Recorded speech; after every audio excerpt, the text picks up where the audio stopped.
இது பாதாம் கீர் கிடையாதுங்க, பரங்கிக்காயில பண்ண கீரை. ஆனா டேஸ்டும் சரி அந்த டெக்ஸ்டரும் சரிங்க பாதாம் கீர் மாதிரி தான் இருக்கும்.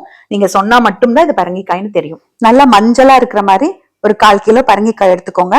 இந்த காயை அரசாணிக்காய்னு சொல்லலாம், மஞ்சள் பூசணிக்காய்னு சொல்லுவோங்க. தோல் சீவிட்டு விதையெல்லாம் எடுத்துட்டு குட்டி குட்டியா கட் பண்ணியோ இல்ல துருவியோ நீங்க குக்கர்ல சேர்த்துக்கோங்க. கூட ஒரு கையளவுக்கு முந்திரி, முழு முந்திரி இருந்தாலும் சரி உடைச்ச முந்திரி இருந்தாலும் சரி, 2 டம்ளர் அளவுக்கு தண்ணி ஊத்தி குக்கர் மூடி வச்சு ஒரு 3 விசில் விட்டு எடுத்துக்கோங்க. ஆவி நல்லா இறங்கினதுக்கு அப்புறமா ஓபன் பண்ணி பாத்துக்கோங்க. நல்லா வெந்திருக்கும். கம்ப்ளீட்டா சூடு ஆறுனதுக்கு அப்புறமா இந்த கலவையை அப்படியே மிக்சியில போட்டு நைஸா அரைச்சு எடுத்துக்கணுங்க. முந்திரி குட்டி குட்டி பீசஸா இருந்தா பரவாயில்ல, சாப்பிடும்போது நல்லா தான் இருக்கும். 3/4 லிட்டர் பால் எடுத்து ஃபர்ஸ்ட் காய்ச்சிக்கோங்க. பால் பொங்கினதுக்கு அப்புறமா கொஞ்சம் சிம் பண்ணிட்டு நம்ம அரைச்சு வச்சிருக்கிற கலவையை சேர்த்திக்கோங்க. மீடியம் ஃபிளேம்ல வச்சுட்டு நல்லா கலந்து விட்டுட்டு ஒரு 5 நிமிஷம் கொதிக்க விடுங்க.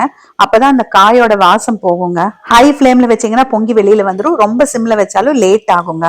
ஒரு 7 நிமிஷம் கொதிச்சிருச்சுங்க. இப்போ குட்டி கப்ல ஒரு கப் அளவுக்கு சர்க்கரை சேர்க்கிறேன். இது 50 கிராம்ல, டம்ளர் கிடையாதுங்க, சின்ன கப்பு. சர்க்கரை சேர்த்துட்டு ஒரு 2 நிமிஷம் விட்டுட்டு ஆஃப் பண்ணிருங்க. ரொம்ப கெட்டியா இருந்ததுன்னா இன்னும் கூட கொஞ்சம் பால் சேர்த்திக்கோங்க. ஒரு 4 ஏலக்காய் பொடிச்சு சேர்த்துட்டு கலந்து விட்டுட்டு அடுப்பு ஆஃப் பண்ணிட்டு ஒரு 6 மணி நேரம் ஃப்ரிட்ஜ்ல வச்சு எடுத்துக்கோங்க. இன்னுமே கொஞ்சம் கெட்டியாயிருக்கு. இப்ப சர்வ் பண்ணிக்கலாம். சர்வ் பண்ணும்போது மேல கொஞ்சம் பாதாம் பீசஸ் தூவிட்டு சர்வ் பண்ணிக்கோங்க. இது ஆப்ஷனல் தான்.